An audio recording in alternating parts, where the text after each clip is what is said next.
Hello friends, दिग्गज academy के digital platform पर आपका हार्दिक स्वागत है। आपका हार्दिक अभिनंदन है।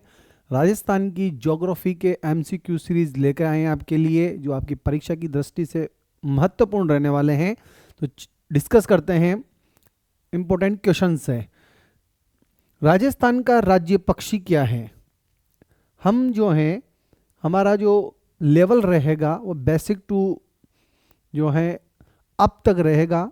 अधिक से अधिक जो क्वेश्चन आपसे बेसिक से पूछी जाएंगे और धीरे धीरे हमारा लेवल अप होता जाएगा। तो सबसे पहले हम बात कर रहे हैं कि राजस्थान का राज्य पक्षी क्या है। तो पहला ऑप्शन दे रखा है पन्ना कबूतर, नीलकंठ पक्षी, गोडावन, जिसे ग्रेट इंडियन बस्टर्ड कहते हैं। तो हमारे राज्य का राज्य पक्षी क्या है? गोडावन है, जिसे ग्रेट इंडियन बस्टर्ड के नाम से जाना जाता है। व्याख्या देखेंगे, गोडावन को जिसे हम ग्रेट इंडियन बस्टर्ड या सोन चिड़िया के नाम से जानते हैं, 1981 में, कब? 1981 में हम इसको जो है राज्य पक्षी जो है घोषित किया गया था। याद रखना आप लोग, कब? 1981 के अंतर्गत। वैज्ञानिक नाम क्या है इसका? ओडेओटिस निग्रिसेट्स नाम है इसका। गोडावन राज्य में सर्वाधिक जो है मरु उद्यान हमारा जैसलमेर के अंतर्गत, साकलिया अजमेर में और सोरसन बारा में पाए जाते हैं। तो याद रखने वाली बात क्या है कि राज्य पक्षी तो गोडावन है ही सही, लेकिन यहाँ से हमें याद रखना है राज्य जो पक्षी का जो दर्जा है, राज्य पक्षी का दर्जा 1981 में दिया गया। यह याद रखना है आपको। वैज्ञानिक नाम याद रखना है इसका, और यह याद रखना है कि कहाँ पर इसकी जो संख्या हमें ज़्यादा देखने को मिलती है। तो मरु उद्यान, मरु उद्यान है हमारा जैसलमेर वाला। उसके बाद है जो साखलिया अजमेर के अंतर्गत, और सोरसन बारा के अंतर्गत। यहाँ पर ये हमें ज़्यादा देखने को मिलते हैं, मतलब ज़्यादा पाए जाते हैं। आप कमेंट बॉक्स में बताना कि ग्रेट इंडियन बस्टर्ड जो प्रोजेक्ट है वो कब चालू किया गया था। ये आप कमेंट बॉक्स में आंसर देंगे।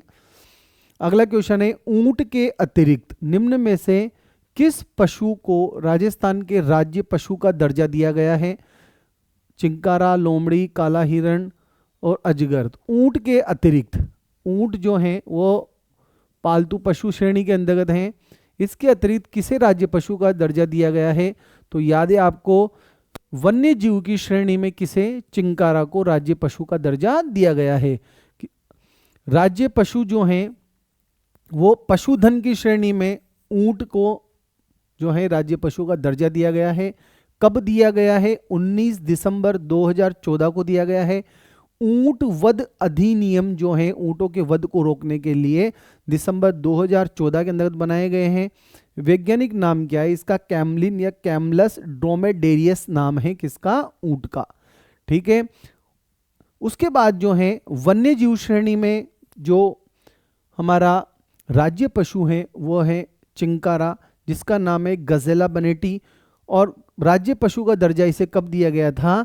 22 मई, याद रखना आप लोग, 22 मई 1981 को। याद रखना आप लोग, कब? 22 मई 1981 को। और एंटीलोप प्रजाति का जीव है जिसे छोटा हिरण भी कहा जाता है। किसको? चिंकारा को। तो महत्वपूर्ण प्रश्न है, याद रखना आप लोग, ऊंट तो जो है पशुधन की श्रेणी के अंतर्गत है, और वन्य जीव की श्रेणी में जो है चिंकारा जो है हमारा राज्य पशु है। 19 दिसंबर 2014 याद रखना है आपको यहाँ पर, और 22 मई 1981 आपको चिंकारा के लिए याद रखना है। उसके बाद अगला प्रश्न आ रहा है, निम्नलिखित में से कौन सा राजस्थान का कल्प वृक्ष कहलाता है? या ऐसे पूछा जा सकता है कि निम्नलिखित में से किसे उष्ण कटिबंधीय कटीले जंगलों में स्थापित रेगिस्तान में अपनी जबरदस्त उपयोगिता के कारण रेगिस्तान का कल्प वृक्ष कहा जाता है? तो रेगिस्तान का कल्प वृक्ष किसे कहते हैं? खेजड़ी को कहते हैं। किसे कहते हैं? खेजड़ी को कहते हैं। और इसके साथ हमें क्या याद रखना है कि खेजड़ी का जो वैज्ञानिक नाम है प्रोसोपिस सिनेरेरिया हमें याद रखना है। और 31 अक्टूबर 1983 याद रखना है, इस दिन जो है इसे राज्य वृक्ष घोषित किया गया था। कब घोषित किया गया था? 31 अक्टूबर 1983 को इसे राज्य वृक्ष घोषित किया गया था। अन्य नाम याद रखना है, इसका नाम क्या है? शमी है, जाटी है और राजस्थान का गौरव है। क्या बोलते हैं इसको? राजस्थान का गौरव भी कहा जाता है। याद रखने वाली बात है, इसके उपनाम आपको याद रखना है। इसको शमी भी कहते हैं, जाटी भी कहते हैं, राजस्थान का गौरव भी कहते हैं। और विजयादशमी के दिन जो है इसकी पूजा की जाती है। इसकी पत्तियों को स्थानीय भाषा में लूम कहा जाता है। इसकी जो फलियां होती हैं उनको सांगरी कहते हैं, और सूखी जो पत्ती होती है, फली होती है, उसको खोका कहते हैं। ये राज्य के 2/3 भाग पर पाया जाता है। इतनी बात हमें किसके लिए याद रखनी है? खेजड़ी के लिए। क्या क्या याद रखना है? इसे राज्य वृक्ष कब घोषित किया गया था? 31 अक्टूबर 1983 को। ठीक है। दूसरा, इसके नाम याद रखने हैं। एक तो इसको जाटी कहते हैं, राजस्थान का गौरव कहा जाता है, शमी भी कहते हैं। विजयादशमी के दिन इसकी पूजा की जाती है। इसकी फलियों को सांगरी कहा जाता है, और पत्तियों के जो से बना जो चारा होता है उसको स्थानीय भाषा में लूम कहते हैं। और सूखी जो फलियां होती है उसको खोका कहा जाता है। किसके? खेजड़ी के लिए। राजस्थान का राज्य पुष्प, राजस्थान का राज्य पुष्प कौन सा है? हमें पता है राजस्थान का राज्य पुष्प कौन सा है? रोहिड़ा है। रोहिड़ा का वैज्ञानिक नाम याद रखना है, टेकोमेला अंडुलेटा नाम याद रखना है वैज्ञानिक नाम। इसे भी 1983 में राज्य पुष्प जो है उसका दर्जा दिया गया था। ये मुख्यतः पश्चिमी राजस्थान में सबसे ज़्यादा पाया जाता है। रोहिड़ा के जो फूल को जोधपुर में मारवाड़ टीक के नाम से जाना जाता है। रोहिड़ा के जो फूल होते हैं उनको, वृक्षों को और फूलों को मारवाड़ टीक के नाम से जानते हैं। किसको? रोहिड़ा के पुष्प को। ठीक है। उसके बाद बात करें, निम्नलिखित में से कौन सी जिले राजस्थान के वांगड़ क्षेत्र में स्थित हैं? तो डूंगरपुर और बांसवाड़ा जो हैं वो वांगड़ क्षेत्र के अंतर्गत स्थित है। इंपॉर्टेंट है। और यहाँ जो वांगड़ी जो बोली हैं वो बोली जाती हैं, याद रखना आप लोग। उसके बाद राजस्थान का दूसरा सबसे बड़ा शहर कौन सा है?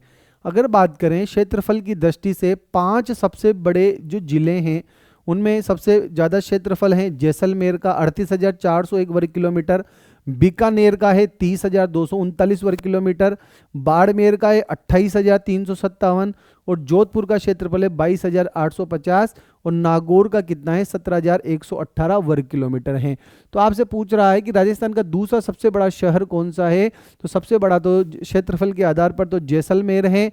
हमें पता लग गया कि 38,401 वर्ग किलोमीटर क्षेत्रफल है। और दूसरा कौन सा है?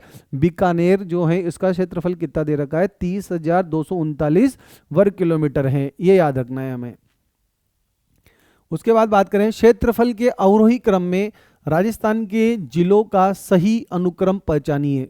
मतलब अवरोही मतलब डिसेंडिंग क्रम में सबसे ज़्यादा से अपन को उसको घटते, मतलब पहले सबसे ज़्यादा, फिर उससे कम, फिर उससे कम हमें बताना है क्षेत्रफल का अवरोही क्रम।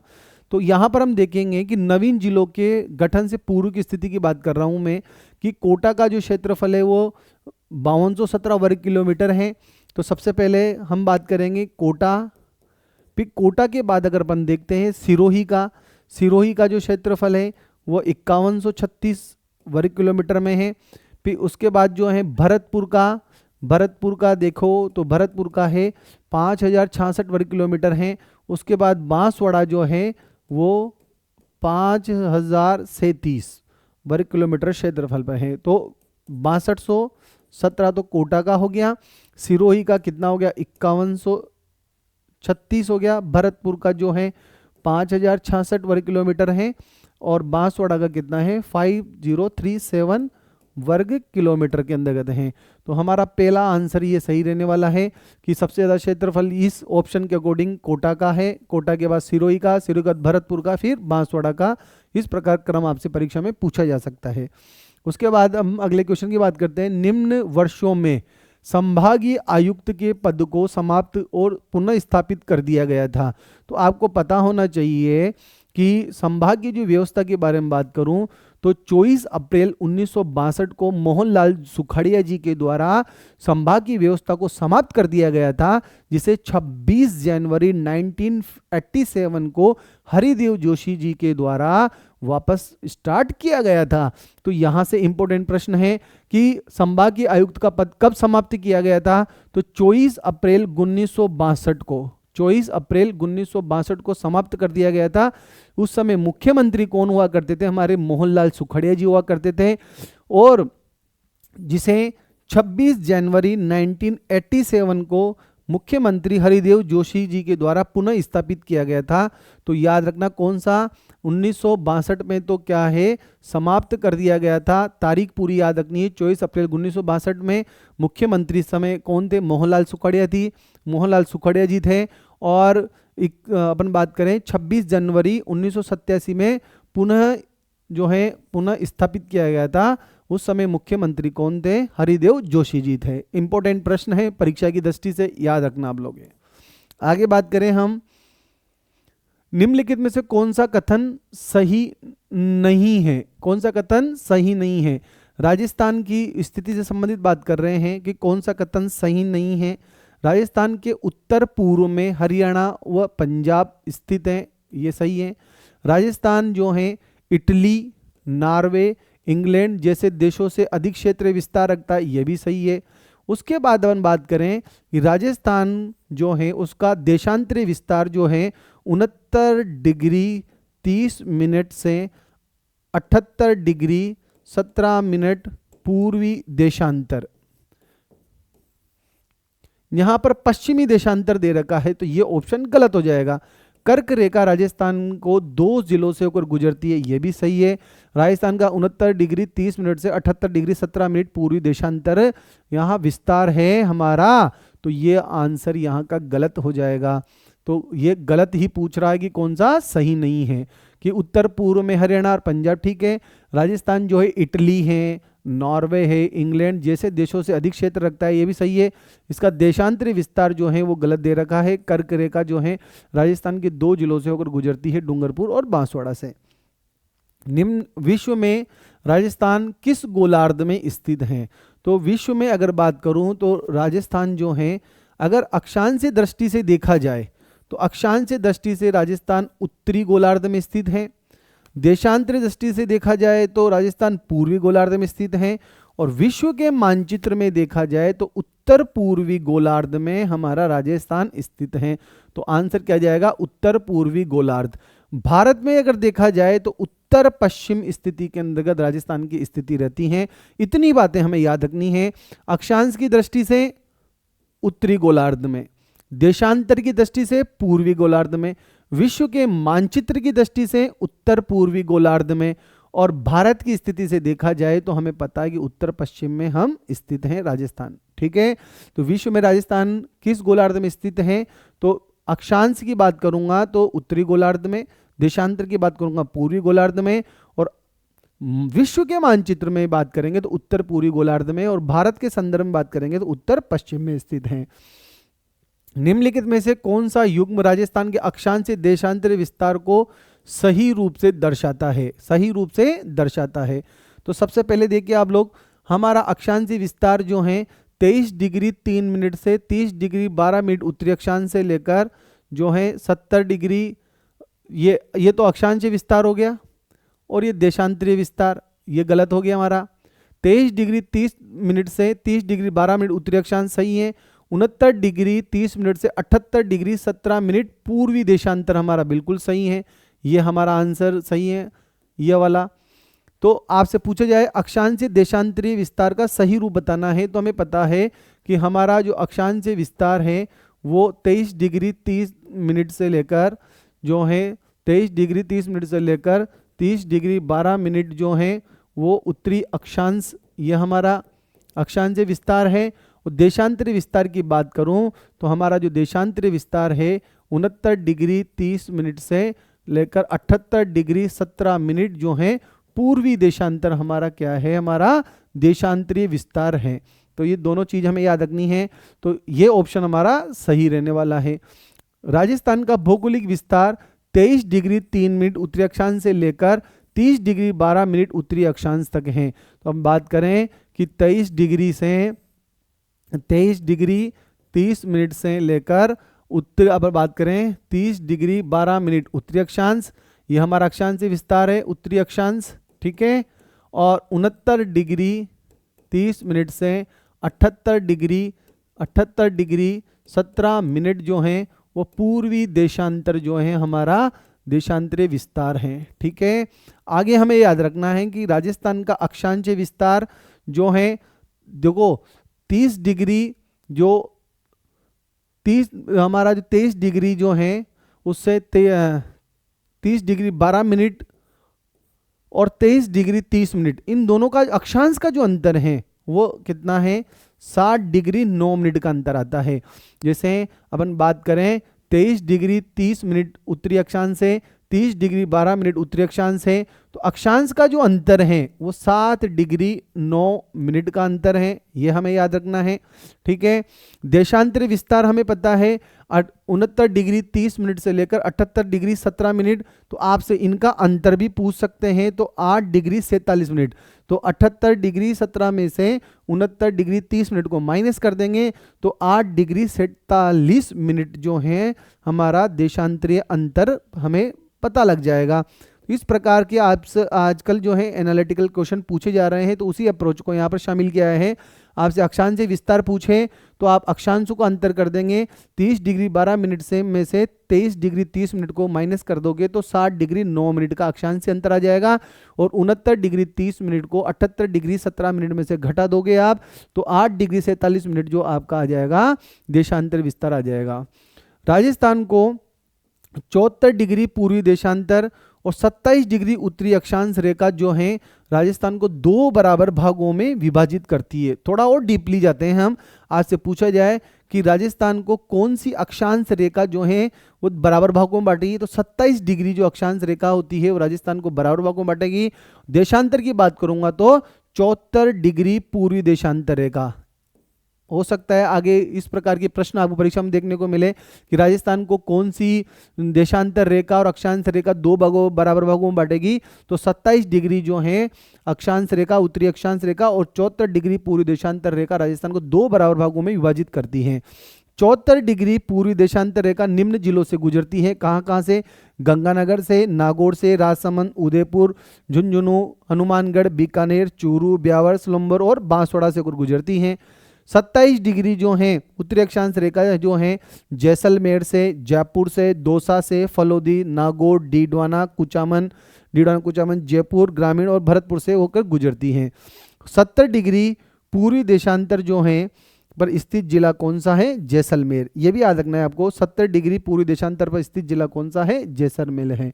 तो इतना हमें अक्षांश और देशांतर से संबंधित याद रहेगा, तभी हमारा क्वेश्चन जो है आने वाली परीक्षाओं में सही रहने वाला है। और आपको पता है कि 1 डिग्री जो देशांतर है उसको पार करने में जो है वो 4 मिनट का समय लगता है। तो हम बात करें कि हमारे यहाँ पर उत्तर और पूर्व के बीच में 9 डिग्री अंतर मान लेता हूं मैं राउंड फिगर में, 8 डिग्री 47 मिनट, तो उसको क्या मान ले, 9 डिग्री का अंतर मान लेते हैं हम। तो 1 मिनट, एक देशांतर को पार करने में 4 मिनट का समय लग रहा है, तो 9 देशांतर को पार करने में लमसम 36 मिनट का समय लगना है।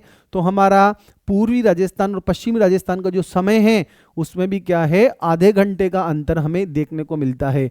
पूर्वी और पश्चिमी राजस्थान का जो समय है उसमें हमें आधे घंटे का अंतर हमें देखने को मिलेगा, इतना याद होना चाहिए हमें। उसके बाद अगला प्रश्न आता है, राजस्थान राज्य का पूर्व पश्चिम और उत्तर दक्षिण देशांतरीय और अक्षांशीय विस्तार कितना है।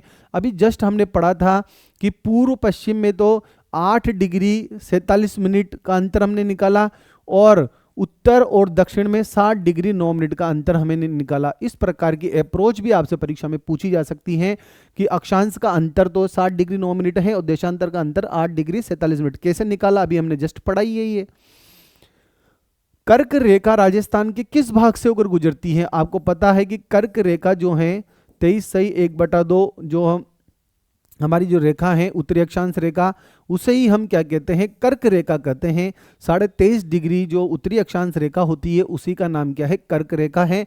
कर्क रेखा जो है राजस्थान के दक्षिण भाग से होकर गुजरती हैं और कहाँ से होकर गुजरती हैं, बांसवाड़ा और डूंगरपुर जिलों से होकर गुजरती हैं। अब जिले भी पूछे जाएं तो हम बता सकते हैं कि डूंगरपुर और बांसवाड़ा से गुजरती हैं।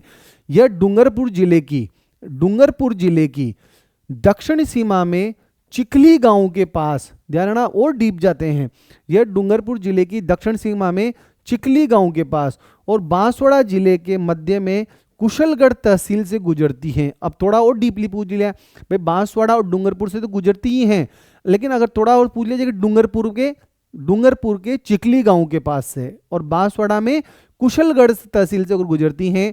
और बांसवाड़ा शहर इंपॉर्टेंट कर्क रेखा के सबसे ज्यादा नजदीक हैं, जबकि गंगानगर शहर कर्क रेखा से सबसे ज्यादा दूर हैं। राजस्थान में कर्क रेखा की जो लंबाई है वो 26 किलोमीटर है। अब मुझे लगता है कि यहां से कर्क रेखा से संबंधित क्वेश्चन आपका गलत नहीं होगा। कर्क रेखा राजस्थान के दक्षिण भाग से होकर गुजरती है। 23.5 डिग्री उत्तरी अक्षांश रेखा को कर्क रेखा कहते हैं। कर्क रेखा जो है बांसवाड़ा और डूंगरपुर जिलों से गुजरती है। सबसे नजदीक की बात करूंगा तो बांसवाड़ा शहर है, और सबसे दूर का जो शहर है वो गंगानगर है।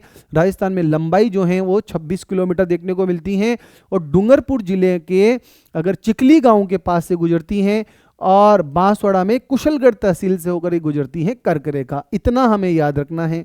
उसके बाद बात करें 21 जून को सूर्य राजस्थान के किस जिले में लंबवत चमकता है? लंबवत का मतलब होता है सीधा चमकता है। तो सीधा कहाँ चमकेगा आपको पता होना चाहिए। 21 जून को जो बांसवाड़ा जिले पर सूर्य लंबवत चमकता है, कर्क रेखा पर चमकता है। तो कहां पर चमकेगा? ये बांसवाड़ा के अंदर। सूर्य की जो सीधी किरणें हैं वो 21 जून को कहां पर पड़ती हैं? कर्क रेखा पर। और कर्क रेखा हमारे बांसवाड़ा जिले से होकर गुजर रही हैं। तो 21 जून को सूर्य कर्क रेखा पर सीधा चमकता है। इसी वजह से 21 जून को बांसवाड़ा जिले पर सूर्य जो है लंबवत रहेगा। इसके बाद सूर्य की किरणें जो हैं डूंगरपुर में सीधी पड़ती हैं। तो हमें पता है कि कर्क रेखा जो है बांसवाड़ा और डूंगरपुर से होकर गुजरती हैं। तो बांसवाड़ा सबसे नज़दीक है, उसके बाद डूंगरपुर है। तो बांसवाड़ा पे सबसे ज़्यादा तो सीधी पड़ेगी बांसवाड़ा में, उसके बाद पड़ेगी डूंगरपुर में। जैसे जैसे अपन बात करेंगे उत्तर की ओर बढ़ते जाएंगे तो सूर्य की किरणों का तिरछापन क्या हो जाएगा? बढ़ता जाएगा। सूर्य की किरणों का सर्वाधिक सीधापन बांसवाड़ा में है। और जैसे जैसे हम उत्तर की ओर बढ़ते जाते हैं कर्क रेखा से दूरी बढ़ती जाएगी तो सूर्य की किरणों का तिरछापन बढ़ता जाएगा। तो उत्तर में गंगानगर है हमारा, तो गंगानगर में तिरछापन रहेगा। अतः राजस्थान में सूर्य की किरणों का तिरछापन दक्षिण से उत्तर की ओर जाने पर क्या होता जाता है? बढ़ता जाता है। कथन भी पूछा जा सकता है आपसे। 21 जून को राजस्थान में सबसे लंबा दिन और सबसे छोटी रात होती है। याद रह जाएगा, इतनी बात हमें याद रखनी पड़ेगी। इस अप्रोच से हमें पढ़ना होगा। और इस प्रकार का कंटेंट अगर आपको पढ़ना है तो दिग्गज एकेडमी के एप्लीकेशन को प्ले स्टोर से डाउनलोड करें और कोर्स में एनरोल करें। हमारे यहाँ पर एलडीसी का शिखर बैच चल रहा है, आरएस प्री का सार्थक बैच चल रहा है, और स्कूल लेक्चरर का चल रहा है, सेकंड ग्रेड का फर्स्ट पेपर चल रहा है, संस्कृत का दीपक सर के द्वारा एक विषय के अच्छे एक्सपर्ट हैं उनके द्वारा सेकंड ग्रेड का जो है जो द्वितीय लैंग्वेज हमारा सब्जेक्ट का जो संस्कृत का बैच जो है वो कंटिन्यू है। तो आप इस प्रकार के फैक्ट और अच्छी जानकारी अगर पढ़ना चाह रहे हैं और अपना सिलेक्शन सिक्योर करना चाह रहे हैं तो जुड़िए दिग्गज एकेडमी से। तो हम बात करें कि सूर्य की किरणों का तिरछापन हमें पता लग ही गया, कहाँ पर है? गंगानगर में, और सीधी किरणें बांसवाड़ा के अंतर्गत है। अगला क्वेश्चन, राजस्थान के पूर्व पश्चिम और उत्तर दक्षिण के विस्तार में अंतर बताइए। देखो कितना अच्छा क्वेश्चन है। पूर्व पश्चिम उत्तर दक्षिण विस्तार में अंतर बताइए। राजस्थान की लंबाई चौड़ाई की दूरियों में कितना अंतर है? सबसे पहले हमें यह पता होना चाहिए कि हमारे उत्तर और दक्षिण, राजस्थान का उत्तर और दक्षिण की बात करूं, नॉर्थ और साउथ, यहां से उत्तर से दक्षिण की दूरी है 826 किलोमीटर। और पूर्व से पश्चिम की अगर मैं बात करूं तो ये वेस्ट और ये ईस्ट हो गया। तो यहां से अगर बात करूं कि पूर्व और पश्चिम के बीच में हमारी जो चौड़ाई है यहाँ पर 869 किलोमीटर है। जब हम इनका अंतर निकालते हैं तो अभी जब इनका अंतर निकालते हैं 869 में से 826 को अगर मैं माइनस करता हूं तो 43 किलोमीटर हमें यहाँ का अंतर नजर आता है। इस क्वेश्चन का आंसर रहने वाला है हमारा। राजस्थान के पूर्व पश्चिम उत्तर दक्षिण विस्तार में अंतर बताइए। तो हमें पहले यह पता होना चाहिए कि उत्तर और दक्षिण में हमारा अंतर कितना है? 826 किलोमीटर की हमारी दूरी है। पूर्व पश्चिम की चौड़ाई जो हमारी है 869 किलोमीटर है। 869 में से जो 826 को माइनस करता हूं तो 43 किलोमीटर हमें यहां का अंतर देखने को मिलता है। राजस्थान की उत्तर से दक्षिण की जो लंबाई है वो 826 किलोमीटर है। और उत्तर में याद रखना कोणा गांव, ये भी याद रखना है, उत्तर में कोणा गांव है, गंगानगर तहसील के अंतर्गत आता है। और दक्षिण के अंतर्गत बोरकुंड गांव है जो कुशलगढ़ तहसील बांसवाड़ा में है। तो उत्तर में कौन सा है? कोणा गांव, गंगानगर के अंतर्गत। दक्षिण में कौन सा है? कुशलगढ़, जो है कहां पर है? बांसवाड़ा के अंतर्गत बोरकुंड गांव। राजस्थान के पूर्व से पश्चिम की जो चौड़ाई है वो 869 किलोमीटर है। पूर्व में बात करूं मैं, सिलावट गांव राजखेड़ा तहसील धौलपुर का है।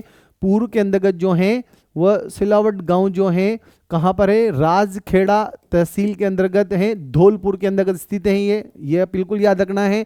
और पश्चिम में हमें कटरा याद रखना है, जैसलमेर का। कटरा जैसलमेर याद रखना है हमें पश्चिम में। तो उत्तर से दक्षिण 826 किलोमीटर, पूर्व से पश्चिम 869 किलोमीटर, दोनों का अंतर है 43 किलोमीटर। उत्तर में कोणा गांव, दक्षिण में बोरकुंड गांव, पूर्व में सिलावट गांव धौलपुर का और पश्चिम में कटरा जैसलमेर। राजस्थान के उत्तर से दक्षिण तथा पूर्व से पश्चिम का अंतर यह हमने निकाल ही लिया, कितना आ रहा है, 43 किलोमीटर है। राजस्थान के उत्तर पश्चिम से दक्षिण पूर्व तक के विकर्ण की लंबाई, अब देखो कितना अच्छा क्वेश्चन है कि राजस्थान के उत्तर पश्चिम, राजस्थान का उत्तर पश्चिम, ठीक है, और दक्षिण पूर्व का ये जो विकर्ण बन रहा है, इसके अंतर की अगर आपसे पूछा जाए तो इसकी जो लंबाई है वो कितनी है, 850 किलोमीटर है। कितनी है, 850 किलोमीटर है। जबकि राजस्थान के दक्षिण पश्चिम से उत्तर पूर्व तक के विकर्ण की लंबाई कितनी है, 784 किलोमीटर है। कितना डीप क्वेश्चन है परीक्षा के लिए। अगर आपसे पूछा जाए कि राजस्थान के उत्तर पश्चिम, थोड़ा और समझते हैं कि राजस्थान का जैसे हम बनाते हैं तो राजस्थान का ये वाला भाग तो उत्तर पश्चिम हो गया, और दक्षिण पूर्व के इस वाले विकर्ण की अगर वो बात कर रहा है, उत्तर पश्चिम से दक्षिण पूर्व तक के विकर्ण की लंबाई पूछता है तो वो है 850 किलोमीटर। बिल्कुल याद रहेगा आपको। अगर आपसे पूछा जाए कि दक्षिण पश्चिम से राजस्थान का ये दक्षिण और ये पश्चिम वाला भाग और ये उत्तर और ये पूर्व वाला भाग, इस अगर विकर्ण की अगर आपसे लंबाई पूछी जाए तो कितना है, 784 किलोमीटर है। याद रह जाएगा। अगर उत्तर पश्चिम से दक्षिण पूर्व की अगर पूछता है विकर्ण की बात तो 850 किलोमीटर। उत्तर पश्चिम से दक्षिण पूर्व के विकर्ण की पूछता है तो 850 किलोमीटर। यदि आपसे दक्षिण पश्चिम से उत्तर पूर्व की पूछता है तो कितना आएगा, 784 किलोमीटर यहां के विकर्ण की लंबाई रहने वाली है। इतना हमें याद रखना है।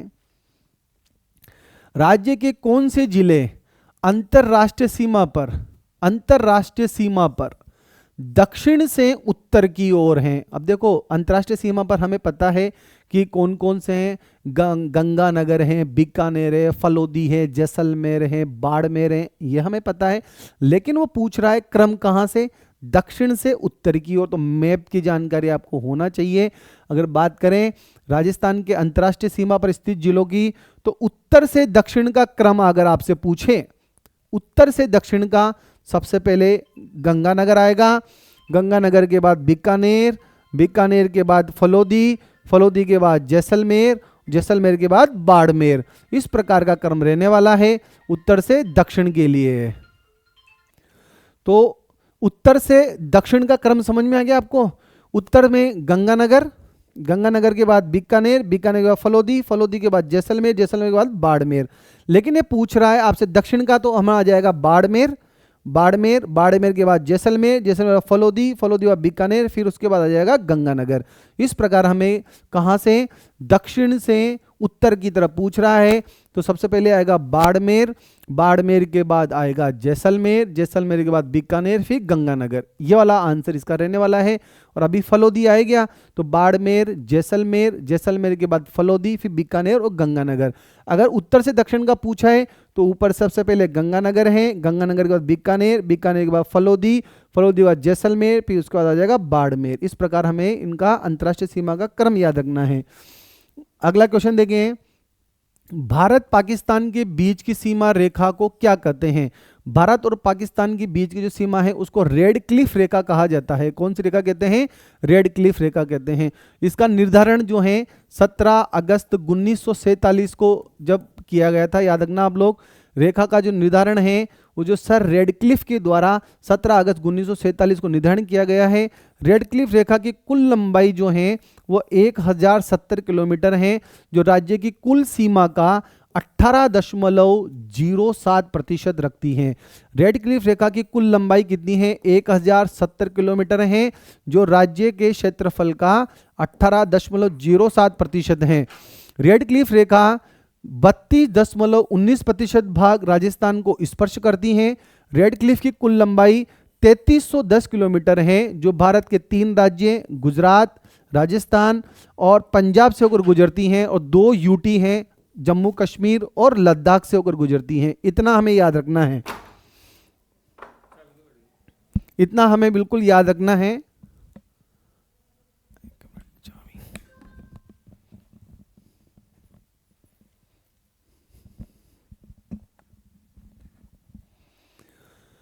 तो राजस्थान में अंतर्राष्ट्रीय सीमा से संबंधित बात कर रहे हैं हम।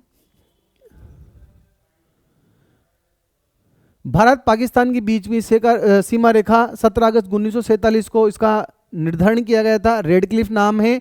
कुल लंबाई कितनी है इसकी? 3310 किलोमीटर।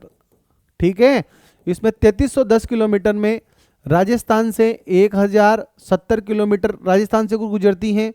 उसके बाद गुजरात की अगर बात करूं मैं, तो गुजरात से 510 किलोमीटर गुजर रही हैं। गुजरात के बाद अगर बात करें अपन पंजाब से, तो पंजाब से अगर देखें तो 514 किलोमीटर पंजाब से होकर गुजर रही हैं। जम्मू कश्मीर और लद्दाख से 1216 किलोमीटर जो यूटी हैं वहां से गुजर रही हैं। हमें राजस्थान का याद रखना है, केवल 1070 किलोमीटर गुजर रही हैं। और कहाँ कहाँ से गुजर रही है? गंगानगर से गुजर रही है, बीकानेर से गुजर रही है, अभी पता है जैसलमेर है, और जो बाड़मेर है वहां से होकर गुजर रही हैं। राजस्थान के निम्नलिखित में से कौन से जिले अंतर्राष्ट्रीय सीमा पर स्थित हैं? जस्ट पढ़ा हमने। कौन कौन से जिले हैं फटाफट बताइए। एक तो गंगानगर है, गंगानगर के बाद जो है बाड़मेर है, बाड़मेर, बीकानेर और जैसलमेर हैं। तो अपन बात करें कि पहले के जो जिले हैं उनके अनुसार गंगानगर से 210 किलोमीटर, बाड़मेर से 228 किलोमीटर, बीकानेर से 168 किलोमीटर और जैसलमेर से हैं जो है 464 किलोमीटर जो हैं अंतर्राष्ट्रीय जो रेखा है रेड क्लिफ वो लगती हैं। तो आपसे पूछा जाए कि अवरोही क्रम में भी पूछा जाए तो सबसे ज़्यादा किसे लगती है? जैसलमेर से लगती हैं, फिर बाड़मेर से लगती हैं, फिर गंगानगर से लगती है और बीकानेर से लगती हैं। आपसे ये अवरोही क्रम भी पूछ सकता है, इसकी लंबाई के आधार पर आपसे पूछा जाए अवरोही क्रम में, तो सबसे पहले किससे लग रही है? जैसलमेर से। जैसलमेर के बाद अगर बात करूं मैं, जैसलमेर से कितना? 464 किलोमीटर। ठीक है, जैसलमेर के बाद है बाड़मेर, बाड़मेर से कितनी? 228 किलोमीटर। उसके बाद आए गंगानगर, गंगानगर से 210 किलोमीटर। उसके बाद आती है बीकानेर, बीकानेर से 168 किलोमीटर। ये याद रखना है हमें कि अवरोही क्रम पूछे चाहे आरोही क्रम पूछे, आरोही क्रम पूछेगा तो सबसे छोटा फिर उससे बड़ा, फिर उससे बड़ा, फिर सबसे बड़ा, बढ़ता हुआ क्रम आ जाएगा, और अवरोही में घटता हुआ क्रम आ जाएगा।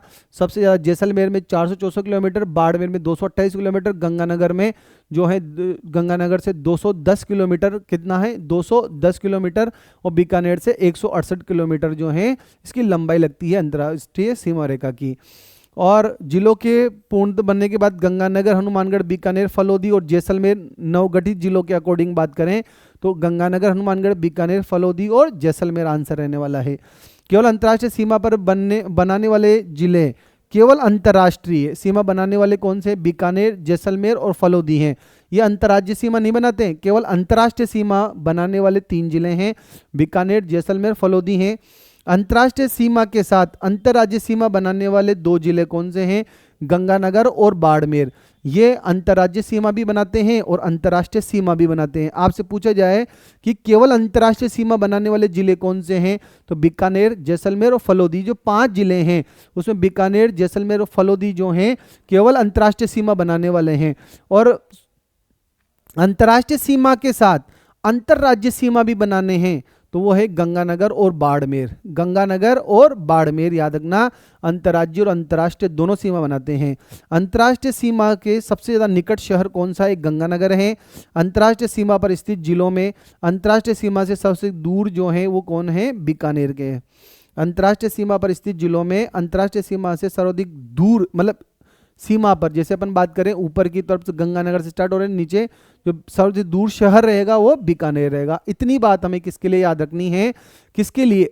अंतर्राष्ट्रीय सीमा रेखा के लिए। तो हमारा एलडीसी का शिखर बैच जो है अनाउंस कर दिया गया है। प्रथम 500 विद्यार्थियों को विशेष छूट का लाभ दिया जा रहा है।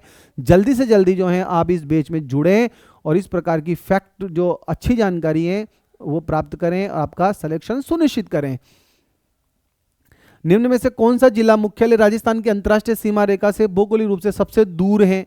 अभी जस्ट पढ़ लिया अपन ने कि सबसे दूर जो है वो कौन सा है, बीकानेर है। बीकानेर सबसे दूर है और गंगानगर सबसे पास में है। ठीक है। अंतर्राष्ट्रीय सीमा पर नहीं लगने वाले जिलों के अनुसार सबसे नजदीक तो कौन सा है, जालोर, और सबसे दूर कौन सा है, धौलपुर है। सबसे दूर कौन सा है, धौलपुर है। मतलब कौन सा जिला मुख्यालय राजस्थान की अंतर्राष्ट्रीय सीमा रेखा से भौगोलिक सबसे दूर है, तो जो उसके ऊपर स्थित है उससे बात कर रहे हैं। लेकिन अंतर्राष्ट्रीय सीमा से नहीं लगने वालों की बात करूंगा तो जालोर जो है सबसे नजदीक का रहेगा और सबसे दूर का कौन सा रहेगा, धौलपुर रहेगा। राजस्थान की सर्वाधिक लंबी सीमा किस राज्य से लगती है? सबसे लंबी सीमा याद है आपको किससे लगती है, मध्य प्रदेश से लगती है। लमसम मध्य प्रदेश से कितनी लगती है, 1600 किलोमीटर जो है हमारी अंतर राज्य सीमा लगती हैं। पंजाब से 89 किलोमीटर लगती हैं, यह याद रखना है। उसके बाद उत्तर प्रदेश है और उत्तर प्रदेश उसके बाद है हरियाणा। तो हमें इतना पढ़ना है कि हमारा क्वेश्चन गलत न हो, कि आपसे प्रश्न पूछा जाए कि राजस्थान की सबसे ज़्यादा लंबी जो सीमा अंतर्राज्यीय किस राज्य से लगती है, तो मध्य प्रदेश से लगती हैं, और सबसे कम किससे लगती हैं, पंजाब से लगती है 89 किलोमीटर। दोनों याद रखना है। राजस्थान की सबसे लंबी अंतर्राज्यीय सीमा मध्य प्रदेश से लगती है 1600 किलोमीटर। राजस्थान की सबसे कम अंतर्राज्यीय सीमा पंजाब से लगती है 89 किलोमीटर। राजस्थान की सबसे लंबी अंतर्राज्यीय सीमा बनाने वाला जिला कौन सा है, झालावाड़ है। याद रखना, झालावाड़ किसके साथ बनाता है, मध्य प्रदेश के साथ। राजस्थान की सबसे कम अंतर्राज्यीय सीमा बनाने वाला जिला कौन सा है, बाड़मेर है। वो 14 किलोमीटर बनाता है किसके साथ, गुजरात के साथ। इतना हमें पढ़ना होगा तब हम उस अप्रोच तक पहुंच पाएंगे जिस हिसाब से एग्जामिनर पेपर बना रहा है। राजस्थान की सबसे कम अंतर्राज्यीय सीमा पंजाब के साथ है, सबसे अधिक मध्य प्रदेश के साथ है, ये याद होना चाहिए। सबसे ज़्यादा सीमा बनाने वाला जिला झालावाड़ है मध्य प्रदेश के साथ 520 किलोमीटर, और गुजरात के साथ बाड़मेर सबसे कम सीमा बनाता है, वो है 14 किलोमीटर। राजस्थान के वे जिले जिनकी राजनीतिक सीमा भारत की किसी अंतर्राज्यीय या अंतर्राष्ट्रीय सीमा से नहीं लगती है, मतलब अंतस्थ जिलों की बात कर रहा है ये, तो न तो अंतर्राज्यीय से लग रहा है ना अंतर्राष्ट्रीय से लग रहा है। तो राजस्थान के 13 अंतस्थ जिले हैं जो किसी भी राज्य या देश के साथ सीमा नहीं लगाते हैं, जैसे जोधपुर हैं, जयपुर हैं, बालोतरा, पाली, राजसमंद, बूंदी, अजमेर, ब्यावर, टोंक, नागौर, डीडवाना, कुचामन, दौसा और सुलंबर, हमें याद रखना है। तो प्रतापगढ़ वाला गलत हो जाएगा, पाली वाला, जयपुर, नागौर, धौलपुर, बूंदी, दौसा वाला, और राजसमंद, पाली और जोधपुर, करौली, भीलवाड़ा। तो ये आंसर इसमें सही रहने वाला है कि बूंदी, दौसा, राजसमंद, पाली और जोधपुर जो हैं ये हमारे अंतस्थ जिले हैं जो किसी दूसरे राज्य से न तो राज्य अंतर्राज्यीय सीमा बनाने हैं न अंतर्राष्ट्रीय सीमा बनाते हैं। क्षेत्रफल की दृष्टि से निम्न में से देश का सबसे बड़ा राज्य कौन सा है? अब ये सीधा सा क्वेश्चन है, ये हमें पता होना चाहिए। कौन है? राजस्थान। पहले मध्य प्रदेश हुआ करता था, मध्य प्रदेश के बाद जो है उसका विभाजन हुआ, तो उसके बाद राजस्थान जो है हमारा सबसे बड़ा क्षेत्रफल की दृष्टि से राज्य है हमारा भारत के अंतर्गत। और क्षेत्रफल हमारे बात करें 3,42,239 वर्ग किलोमीटर हमारा क्षेत्रफल है। याद रखना आप लोग, 3,42,239 वर्ग किलोमीटर है। और माइल के अंतर्गत भी याद रखना है 132-139 वर्ग मील के अंतर्गत, 132-139 वर्ग मील हमें याद रखना है। वर्गमूल मील में भी पूछे तो 132-139 वर्ग मील और या 3,42,239 वर्ग किलोमीटर। ठीक है, दोनों हमें याद रखने हैं। उसके बाद मध्य प्रदेश है, मध्य प्रदेश के बाद महाराष्ट्र है, महाराष्ट्र के बाद उत्तर प्रदेश है। राजस्थान का सबसे बड़ा जिला जैसलमेर, सबसे बड़ा कौन है? जैसलमेर। और धौलपुर जिले से कितना बड़ा है, कितने गुना बड़ा है? तो जैसलमेर जो है वो धौलपुर से लगभग 12.66 गुना बड़ा है, 12.66 गुना बड़ा है। याद रखना आप लोग, सबसे बड़ा जिला जैसलमेर, ठीक है, और सबसे छोटा धौलपुर। तो उसका कितना गुना बड़ा है जैसलमेर, तो कितना है 12.66 गुना बड़ा है। जैसलमेर का जो क्षेत्रफल है वो राजस्थान के क्षेत्रफल का 11.22% है। जो हमारा 3,42,239 वर्ग किलोमीटर जो क्षेत्रफल है उसका जैसलमेर का जो क्षेत्रफल है वो 11.22% जो क्षेत्र है वो कहाँ पर है, जैसलमेर में। और अगर बड़े की बात करूं मैं तो धौलपुर से कितना गुना बड़ा है, 12.66 गुना बड़ा है। अब बात करें निम्नलिखित में से कौन से युग्म सही सुमिलित हैं, नीचे दिए गए युग्म का प्रयोग सही बताइए। मतलब जिले दे रखे हैं उनके आकार से संबंधित है। आप बहुत छोटा प्रिंट हो रहा है, आपको समझ में आ रहा होगा, देखना आप लोग। जैसे अपन बात करें अजमेर, अजमेर की आकृति त्रिभुज के आकार की है। भीलवाड़ा की आकृति आयत के आकार की है। टोंक जो है पतंग के आकार का है। और अगर बात किया जाए चित्तौड़ जो है घोड़े की नाल के जैसा है। राजसमंद जो है वो तिलक के जैसा है। भरतपुर जो है बैठी गिलहरी के जैसा है। जालोर जो है वेल मछली के जैसा है। हनुमानगढ़ कुर्सी नुमा है। दौसा धनुष के आकार का है। जैसलमेर जो है अनियमित आकार का है। जोधपुर जो है वो मयूर के आकार का है। सीकर जो है अर्धचंद्राकार है। और करौली बतख के आकार का है। इस प्रकार ये जो जिले हमारे राजस्थान के उनकी आकृति बताई गई है। अजमेर त्रिभुज के आकार का है। अजमेर त्रिभुज के आकार का है। भीलवाड़ा आयताकार है। टोंक जो है पतंग के जैसा है। चित्तौड़गढ़ जो है वो घोड़े की नाल का जैसा है। जैसलमेर जो है वो जैसलमेर अनियमित या सप्तभुजाकार है। तो यहाँ पर अपन बात करें कि कौन सा युग्म सही है, तो जोधपुर जो है ना, तो जोधपुर के बारे में हमने पढ़ा वो कौन सा है, मयूर के आकार का, मयूराकार। जोधपुर कौन सा होता है, मयूराकार। और जैसलमेर जो है वो अनियमित बहुभुज के जैसा, अनियमित बहुभुज के जैसा होता है ये। तो ये दोनों गलत हो गए। सीकर जो है वो अर्धचंद्राकार होता है, ठीक है। करौली बतख के आकार का है, ये बिल्कुल सही है। तो सीकर अर्धचंद्राकार, करौली बतख के आकार का होता है। चित्तौड़गढ़ अगर पूछा जाए तो घोड़े की नाल के जैसा होता है। भीलवाड़ा पूछा जाए तो आयत के आकार का होता है। जोधपुर मयूराकार होता है। सीकर अर्धचंद्राकार होता है। और करौली जो है बतख के आकार का होता है। ये हमें याद रखना है। राजसमंद तिलक के आकार का है। और जालोर वेल मछली के आकार का है।